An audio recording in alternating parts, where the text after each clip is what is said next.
Salutations everybody, it is Matty here today, and let's discuss Wolfenstein 2. This title dropped a couple of days ago and has received rave reviews ever since. A lot of people claiming it's one of the best games they've ever played, and a lot of it is due to its wonderful storytelling on top of exciting, heavy gameplay.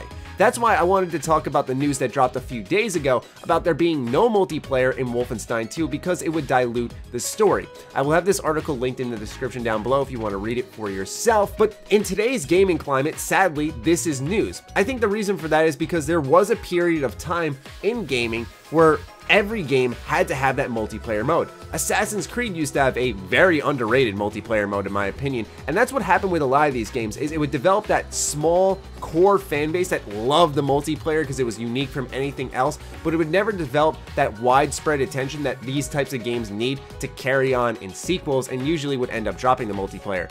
Other examples are actually Wolfenstein from 2009 and also BioShock 2. I enjoyed both those multiplayer modes, but they didn't really fit the game in general. If I could have had a better version of BioShock 2, although I really enjoyed that game a lot, and they just dropped the multiplayer in exchange for that, I would have taken that. Same thing goes for the Wolfenstein in 2009, although that game is also pretty underrated in my honest opinion, despite how amazing Wolfenstein is now in the hands of machine games. Anyway, in an interview with Games Industry at Gamescom, Bjork says, "The only way we can create these super immersive narrative experiences is if we can solely focus on the single player. Having a multiplayer component in this work process would just dilute it all. That's the danger if you try to do two things at once. We just keep our heads together and focus on making a really good single player game. Doing our thing is what makes the game great." And what's wonderful is that now, after the game is out, after this interview, we're seeing how well it paid off. We're seeing that their focus made a truly remarkable experience in the games industry,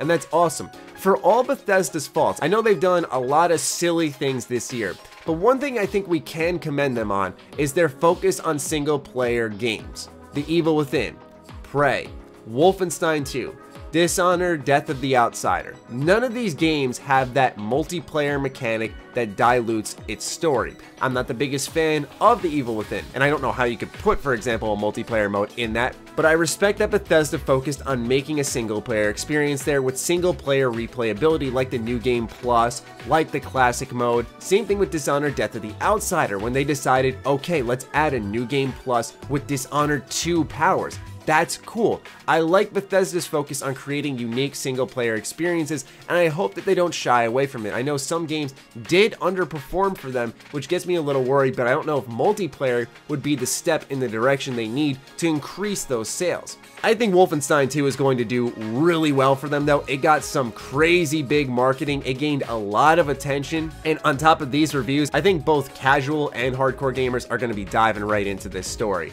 It's just sad this is news, right? I mean, people think that for some reason single player gaming is dying, and it's clearly not, and the best reviewed games of this year are all single player titles. Let's not get off track on that discussion. We had a whole podcast about it, about a 50-minute section on it, so if you want to check that out, go ahead and do so. But I'm curious to hear your thoughts on this very topic in the comments down below, so fire away folks. Other than that, follow me on Twitter, like me on Facebook, those links are in the description down below, along with my Patreon. Do consider supporting that as it fuels all the content we create here. Stay sexy, stay active, I love you all, peace.